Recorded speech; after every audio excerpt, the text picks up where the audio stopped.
ఆయన వైభవం ఎక్కడుందో తెలుసా? ఆ స్వామి యొక్క మూర్తిలో ఉంది. అది నిజంగా స్వామి, అది విగ్రహం కాదు. అందుకే మీరు ఏం చెయ్యండి అందంగా ఉంటాడు. మీరు సుప్రభాతం జరిగి లోపలికి వెళ్ళండి, మెరిసిపోతూ ఉంటాడు.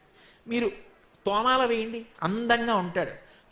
గురువారం నాడు సళ్ళింపు చేసేసి అన్నీ తగ్గించేసి నామాలు ఇలా సన్నగా పెట్టండి, పువ్వులతో చీర పంచా కట్టండి, ఎంతో అందంగా ఉంటాడు. శుక్రవారం పొద్దున్న అన్నీ తీసేసి తెల్లటి లంగోటా కట్టండి, ఎంతో బాగుంటాడు. అభిషేకం మధ్యలో పసుపు ద్రవ్యంతో చేసేటప్పుడు లంగోటా కూడా విప్పేయండి, మెరిసిపోతాడు.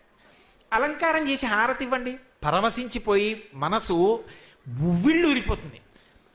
ఇలా ఈ రోజు బాగుంటాడు కానండి, ఈ రోజు ఉండడంటే అన్న సందర్భం ఒకటి నాకు చెప్పండి. ఉండదు. కారణం ఏమిటో తెలుసా? మీరు ఏం చేసినా అందమే. అది ఆనందాన్ని ఉద్భుతం చేస్తుంది. అది స్వామి. కలియుగంలో మన అదృష్టం ఏమిటంటే